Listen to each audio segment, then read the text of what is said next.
We're just blasting that through there. Look at how fast it comes out the back. Look at how much is rising out of the top. Hey everyone, today in this video, I'm going to be taking a look at the Meshify 2XL computer case. I did purchase this product myself, and any opinion expressed in this video is strictly my own. That being said, if you're interested in the Meshify 2XL or you want to find out more about it, the link to it will be in the video description. Take a look at the retail box and packaging. They walk you through key product specs here. We're going to be using this for a 200 plus terabyte server. So really excited to get that all set up. But take a look at the key specs there, and we can rotate it around, and they walk you through a nice product breakout here. We do have a mesh panel that I'm excited to see that front. I picked this one over some similar cases due to that hopefully perceived better airflow that I'll get here. Even if those drives are going to be a little bit louder, I'd rather have the airflow because I might end up adding a GPU into the server too. Anyways, take a look at the retail box. It's nice and big. Now let's go ahead, let's open it up and see what's inside. Inside we have our accessories and the case. Let's look at both in more detail. Inside the accessory box, you'll find two pieces of product literature, one with customer service and contact information if you need any help with your product. Next is going to be in blue, your user guide and manual. Very detailed and thorough. Nice breakdown here of everything that they have to offer you in the manual. They have your specs for you, so you can see all of the key specs right there. Tons of product breakout and images. Nice case overview. Take a look at this. Depending on your type of build, we're going to be doing a server build. We did buy extra hard drive trays for the 3.5-inch drives. There's an accessory box that we haven't looked at yet. That's going to be inside the case itself. They give you a rundown here of all the included parts and components right there as well. And then we have the build guide, step by step, showing you how to configure and install key parts and components with some extra optional steps here. Again, depending on your build, what you're trying to accomplish here, you get the idea. But everything very detailed and thorough step by step. And then lastly, it looks like we have two 3.5-inch drive trays right here. Both are going to be identical to each other. Moving on to the case itself, it's too big to fit in frame, so we'll start at the top. On this section of the top, we have our I/O here, two USB 3.0 ports, reset button, main power switch, USB Type-C, mic, and headphone jack. We'll move further down the case so you can see the back side here. And we do have a mesh cover up at the top. The top cover is removable, so you can pop it up and out of the way. There's a look at it. And then you can see the inside right here. Trying to show you the whole thing. And then I believe this will pop out as well for easy cleaning and maintenance there. And then we have all of our mounting options up here at the top. Moving along to the front, here's the bottom half of it. So we have nice feet at the bottom with some good space and clearance from the bottom. We have our Fractal logo here, and we can actually pull on that to open up the front mesh panel, revealing two already installed fans right there. This is the top of the case. And then that'll shut, and we can go to the top. Here's a look at the very top. And at the bottom right here, we have an option to pull out, as I hit the camera, as we pull out this screen. So nice filter there. And we can slide back in place. Easy access right there from underneath. Here's a look at it underneath. This is the side with the pull-out filter there at the very front. You can see two of the feet there. We'll slide it down so you can see the other 2 feet in the back side. And take a look at that with it removed. And our mounting options. We have a couple, I believe, maybe a couple fans mounted already at the bottom. We'll look at that in a second. Making our way to the back side, here's a look at the bottom with our power supply slot, PCIe slots, multiple ways if you want horizontal or vertical. And then here's a look at the top for our I/O, another fan, and then here's a look at the top with the handle that we can pull to remove the top. Onto the very front, here's the top with our tempered glass, and then we can show you the very bottom there. And off to the side, we have a little lever here that we can release to remove the panel so you can see inside. So I can confirm no fans at the bottom, but we do have our 2 fans here at the front and 1 fan at the back side. So 3 total fans included. And we have multiple grommets for cable management and routing. We can support tons of motherboards ATX, micro ATX, mini ITX. They got everything right here for you. Fractal branding right there. If you can peek in from the top down, we got some more venting down here in the bottom, more grommets for cable management. And last but not least, the back panel here, just your solid black cover. We can also release this to take a closer look at what we're working with. So up at the top right here, look at all of our fan hub connection options. Got the back end of all of those grommets for cable management. SSD mounting here, 2.5-inch drives. Multiple brackets that we can use and remove on the back side right here to install all of our drives, depending on how we're going to configure this. You can see the bottom side here. We have a pull option, so we're going to pull that. And down there at the bottom, we have more 3.5-inch drive bays. All of our cables right there for us. And then, in one of them,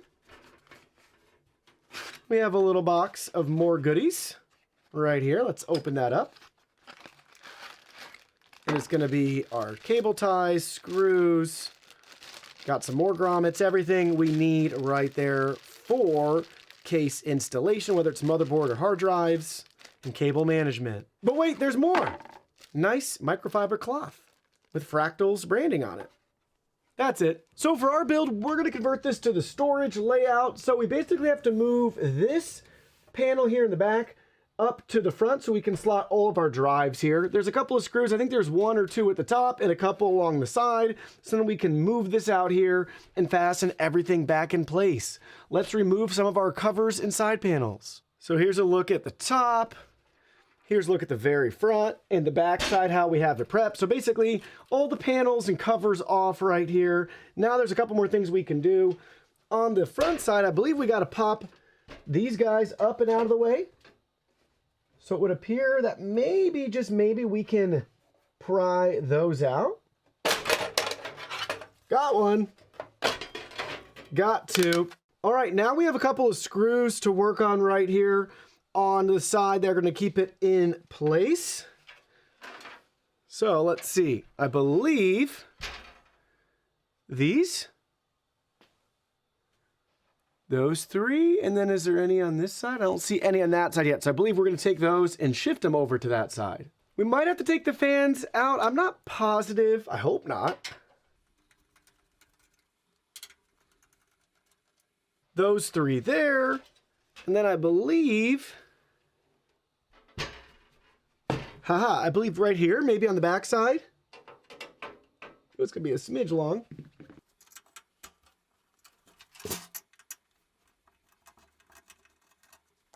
And are there any up at the top? I guess we had to get this guy out of the way too. Aha, one more.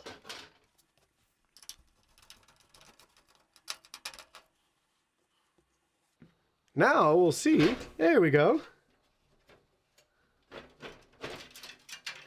Nice. So that panel just comes right out. So here's a look at that panel. We have a plastic cover on here that I think we can just kind of pry out.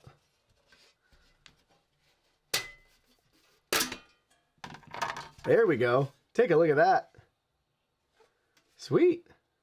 So now we're basically going to realign and position this on the other side to make room for all of our drives. And I believe maybe at this step, we can take these trays out as well. Now on the very front side, we have that one lip at the bottom for our screw. That's going to go at the bottom here in the case. So that'll just line up. And there's a spot right here in this corner. You won't be able to see it on camera, but there's a little spot right there we can align it with. And then I'm guessing up at the top, we should have our hole too. So let's get that one in at the top while we're there. We did not have to move our fans yet. We'll see if that holds up still. Bottom snapped in. Okay, there will be one at the side. We can do our 3. 1, 2, 3. Okay, got that one in, and then the 3 screws at the side. We'll see if we have it lined up enough. So not doing the best job showing, but let me tell you, and maybe you can see it from the side here. So basically, we just switched sides with it. 1, 2, 3. 1 at the top, and then 1 in this corner that you won't be able to see. Now, since everything's lined up, I'm going to make these nice and snug.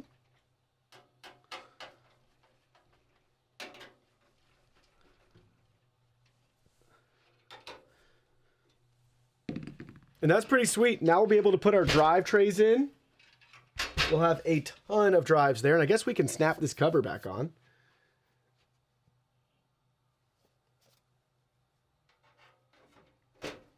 Just in the meantime. Oh, that'll be so nice. That's going to be sweet. So look at all that room for drive bays. Crazy. What is it, 12? 12 on the side there? I think 12. I think we get 12 drives in there on the side. 13, 14, 15, 16 3.5-inch drives. If I did that right. Yep. So 16 drives. 16 3.5-inch drives, 12 there, and then we have our 4 in the bottom. But then 18 drives total, we can slap those 2.5-inch drives right there too, which is pretty sweet. So awesome, awesome, awesome. Trays are sold separately though. You get the 2 in the box right here, and then the 2, I think they call them like multi-trays that we took off. Now let's prep the motherboard. We'll be installing the Intel Core Ultra 5 235 CPU right there in the motherboard socket. So we'll open that up. We'll pop this open, pull that back. On our CPU, we have a triangle here and a little tiny golden one in the corner. So we're going to line those up. That triangle goes in this bottom corner there. It matches what's on the cover there. Then we just take this, it'll pop right off. And now our CPU has successfully been installed. This next step will look a little bit different depending on your cooler choice. Now the 235 does come with a stock cooler. I am not going to be using that cooler. I'm using the Dark Rock Elite from Be Quiet only because in the future I might want to upgrade that CPU, and it'd be nice not to have to worry about this at a later date. So we got a really nice cooler here that we're going to put more as just a preventative long-term option versus something that I need right now. Because again, TDP wise, this is overkill for the 235 CPU. So what we have to do is take our back plate here and we're going to put it through the back of the motherboard. Just like so. And we'll set it back down and it should stay there. Now we'll drop a couple of these in place. And tighten down. Same on this side.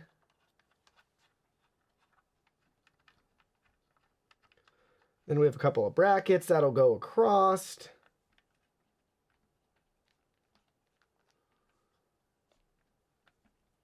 Get those nice and snug.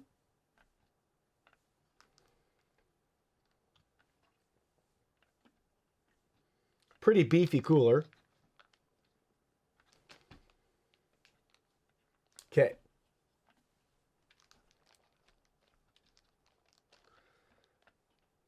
Then we'll take these brackets, we'll line them up like so.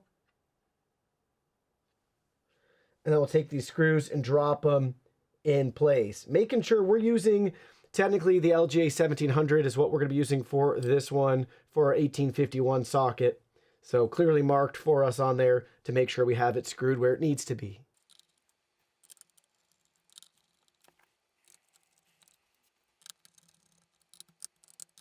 And then just to get a better feel for what we're doing, then this will drop right down in and we'll fasten those 2 screws and everything will be in place. But before we can do that, we got to put some thermal compound on our CPU.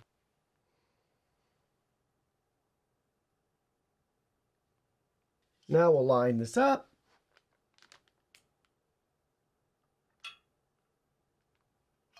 It'll just kind of sit right there and we'll fasten it in place with our Phillips head screwdriver. I'm just going to get them both started.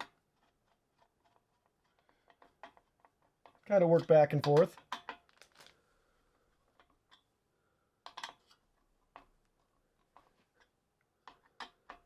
Take a look at that. Pretty amazing right there. Unbelievable. Super beefy. And then we can take this part that'll drop down back in here. Just kind of snaps right in. We have this cover. And this fan right here, we can actually, I think that cover can stay on. We can actually remove this fan altogether and still get access for our RAM, which is what we're going to install now.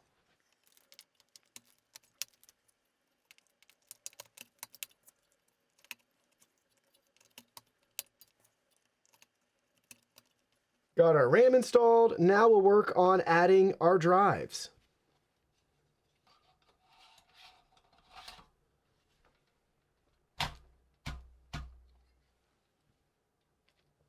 Our first slot here is a Gen 5 drive. So we want to get those fastest speeds possible here. So work that into place. That's so nice. What a really cool, clever design. Just snaps right in.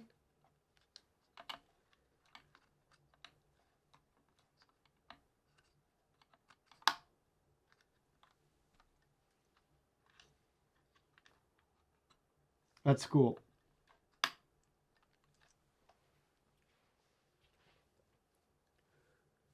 Take this, remove.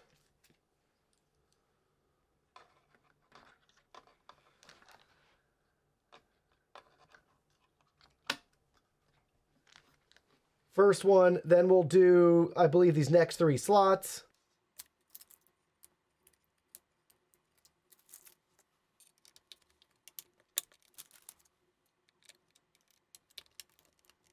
That's sweet. And then I believe we're going to want to add that guy right in there. These are all Gen 4 slots.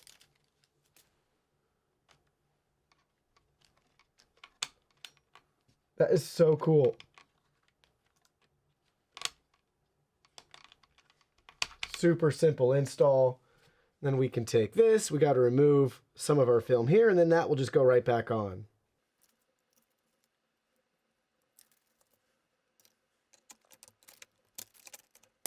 Just like that. Take a look, our motherboard's nice and prepped. And just for good measure, we're gonna use some Be Quiet PureWings 3 fans. They're all 140 millimeter PWM fans to swap out with the 3 included case fans. So we'll slap one on the back, and then we'll swap out the 2 on the front panel and add a 3rd one for good measure.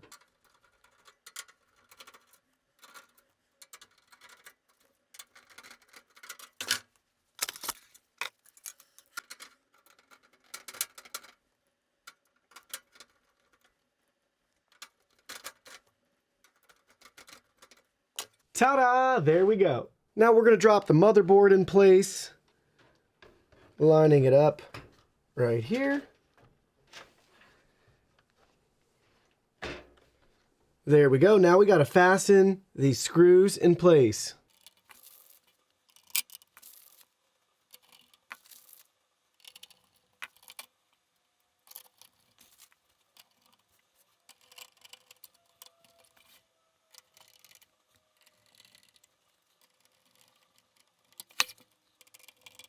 Now let's install our 1300 watt power supply. This is the Be Quiet Dark Power Pro. We'll be connecting our CPU, our motherboard. Just for fun, maybe we'll even connect the power delivery because we should have enough extra cables here. So we'll make a couple of connections right there on the board with our power supply. So let's get it installed.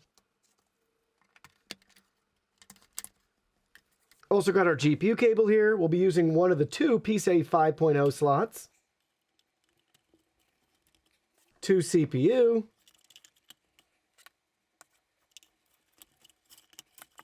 We'll come back later with our drives installed and we'll see how many of these we're going to use. We'll line that up and we'll add 4 screws.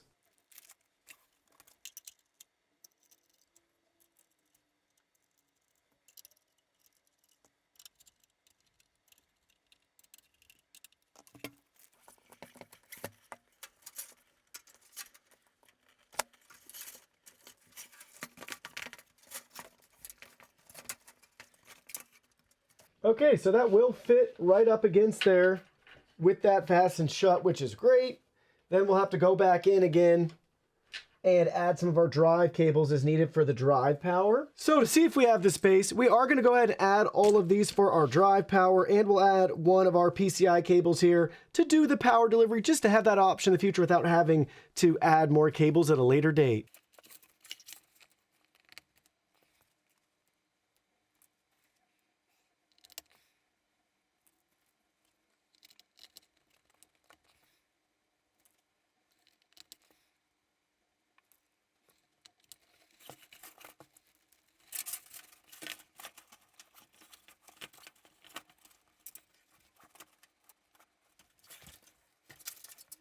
The squeeze is a little tight now with all those cables, but good news is we can actually move these hard drive tray cages a little bit further over, giving us some more breathing room.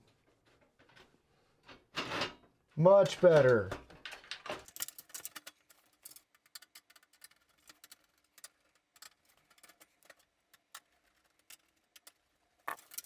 Now the fun part, connecting our cables. All right, so here's where we're at so far. Starting in the top left-hand corner, that's actually our system fan 1. It's gonna be our exhaust fan. Even though there's a massive hub back there, we're not actually gonna utilize that for this build. We have our 2 CPU cables here. We have our CPU cooler fans connected right there. Then we have some RGB connected and some more fans that we'll look at. This is gonna be our 3 front panel fans connected right there. Then we have our motherboard. I believe this is our 60 watt power delivery connected in right there. USB-C, USB 3.0. Here's our GPU cable we're going to use, which is nice. Moving further along, front panel. Then I did add, this is the PCIe power right here. I'm not sure if that's needed. It's definitely not needed for the GPU we're going to be using, but I plugged it in anyway, so curious to see that. And then we got our HD audio right there. So we're just missing our GPU installed, and then we haven't connected and installed any of our drives yet. But that's where we're at so far with everything. And then we'll definitely tidy it up once it's booted and everything's working properly. Now we're gonna install our GPU. We're gonna be using our 3080 FE. It's gonna go right in that first slot right there. So we have a couple of brackets we gotta remove so we can free that up to drop it right in place.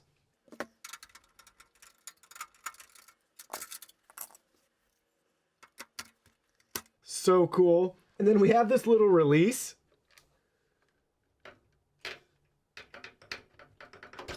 That is so nice. Oh, that's way too cool. Especially if you got one of those larger GPUs. Oh my goodness. That is amazing. So let's get it back in there. It just snaps right in. Then you can press that button again. And then we'll take our 600 watt cable right here and we'll get that installed on the GPU. Make sure you get yours nice and snug in there, that it's properly seated. Now we can go ahead, fasten that back in place too.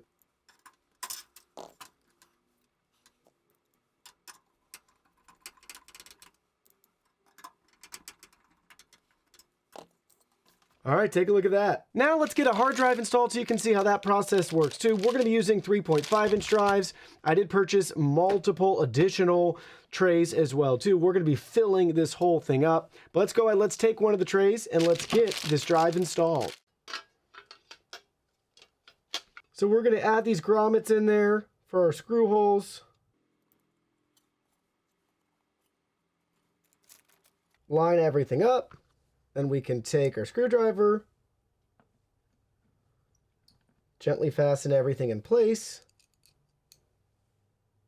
4 times. So when you're done, it'll look just like this. And on this side, we kind of have a little lip and a little tab here. It kind of like slides into the case, and then you'll fasten it right here with that screw. So I don't know if you can see in there or not, but we have basically the matching parts right here for those to go in, and then they're going to fasten right here on the side. So see if we can just kind of line it up.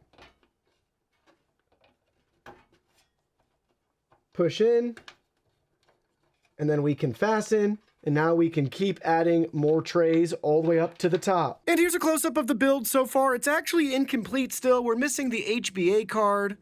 and tons of drives. We haven't finished that part of the install yet. We're waiting on some labeling and cables and a couple other things before we can finish putting it together and do some proper cable management. But everything's up and running right now. You can see the parts and components and how everything came together and how much room we still have in this case, especially in the server data storage configuration. Pretty impressive. Only 3 drives in so far. We can add tons more up here, and then we still have the 4 down below. 2.5-inch SSD on the back is slapped in there. We still have another bracket for another one of those if we wanted. And with our MSI board, we have 5 NVMe drives tucked away in there. Moving on to temps, let's talk about temps with the panels on and everything at idle. I do want to point out that your results will vary depending on your case configuration and what parts and components you're using. I have added another 140 millimeter fan, so instead of the 3 that are included, I have 4 fans, and I did swap out the Fractal fans for all identical Be Quiet 140 millimeter fans. So again, keep in mind your CPU, your GPU, your cooler, your case configuration, all that will vary in what you can expect. But for us with this particular build, maybe this will still give you a helpful frame of reference of what you could expect, or maybe what you can, beat in regards to what we're getting here. But looking at our idle temps, our CPU coming in right at 29 degrees Celsius. That's the Intel Core Ultra 5 235 CPU, and we're using a pretty massive Be Quiet cooler. It's the Dark Rock Elite. Overkill for this particular build, but in the future, we're anticipating swapping out that CPU, and just wanted to get all of that out of the way now, so it's a lot easier to do in the future to upgrade. But anyways, that's what we're showing there for our idle temps for our CPU, and we're using an RTX 3080 GPU. It's at idle right now, coming in at 27 degrees Celsius. So let's go ahead, let's stress this out and see how hot it gets. All right, so with everything under peak load, take a look at the results here. Our CPU holding at about 53 degrees Celsius, well within range. And again, we're at 65 watts and 100% utilization. And our GPU is holding steady right around 75 degrees Celsius at 319 watts, 100% utilization. So everything's well within range. And there's some warm air exhausting out, but it's still not even that hot. So nice and cool, good airflow. Everything's working as it should and well within acceptable temps. All right, I cracked the FLIR camera out so we could look at everything up close here. Now keep in mind the tempered glass panel is still on, so we'll take that off in a minute, but I just wanted to trap all the heat in there so we could look at it. And no surprise, the hotspot is going to be right where the GPU is. So now let's take that panel off and look at everything in more detail. All right, the panel has been removed. Let's check out that hotspot right there. Like 150 degrees Fahrenheit we're showing. Again, all GPU driven. Motherboard's heatsink and spreaders are a little toasty. We got that big beefy cooler on our CPU. That's fairly efficient as it is, so not going to be a major source of heat. It's just the GPU there. That's nice and toasty. We can't be looking at a case without my favorite visualizer, the smoke machine. Let's go ahead. We're going to inject some smoke into the machine just so you can see how it moves the air around and get a better feel for that airflow. So love doing this. It's a lot of fun. We're just blasting that through there. Look at how fast it comes out the back. Look at how much is rising out of the top. Pretty remarkable. So it's really moving air through there. If I just do a little bit, you could see that it really has no issues at all with those 3 140 on the front, bringing the cool air in, with the one on the back exhausting it out. Obviously, we got one in the center, 2 on the cooler. That's moving some of that air through. So pretty sweet. I like watching it rise from the top too. It's really neat. And again, the top is just passive. That's just the hot air rising out. We have no fans or anything up top. You can definitely mount multiple fans, put radiators, all of that if you want up there, but really good airflow. It's fun to see that in action. It really moves that air through the case. So where's that leave us with this Fractal case? Well, time will tell, but currently this server build is replacing my other Fractal server, which was built in their Define R5 case, and I'm really happy with that case. I've had zero issues at all whatsoever. It's nice and quiet, does a great job containing all the sound of that loud server with all those drives running 24/7. This one just builds upon that and gives us even more room and storage, and we have the option for the mesh and tempered glass panel. I don't care about the tempered glass panel because I'm not looking at it, but I guess what I will appreciate is that visual indicator letting me know that my server's on. Right there looking at our CPU RGB, the motherboard RGB, our RAM, and we have a little light on the front that I like. So just some subtle touches there that will just help me get visual cues on my server and how it's operating. But that extra airflow for the mesh will be nice. I never had any issues on my other server, but just to make sure things are nice and cool with the extra drives that we'll be using, I'm glad to have this option. So overall, tons of space, easy to configure. I guess in the future, what I'd want to see change with this particular case is having more drive bays included, maybe even a straight server configuration right out of the box. I didn't see that as an option to purchase, but that'd be cool if you could just get it by default in the storage configuration and have all of the trays and all of that all ready to go. I had to buy extra trays, which is not a big deal, but just another cost to factor in. And for me personally, I ended up swapping out the fans just because my OCD, I wanted all the fans to match and I didn't have an extra Fractal fan. So I wish they gave us 440 millimeter fans total, or this might be crazy, none at all, and give us a couple bucks back on the purchase price if you're going to be adding your own fans anyways. But overall, really a nice case so far. I expect it to last for years to come, and just like my previous Fractal case, that's not going to be the issue or the holdup to my server. It will be more space, and that's why I would upgrade and change this in the future as well. It will just be time by then that I'll be in a rack mount case or something along those lines. But really, really happy that they have this option to make my upgrade path easier without having to go to a rack mount solution yet.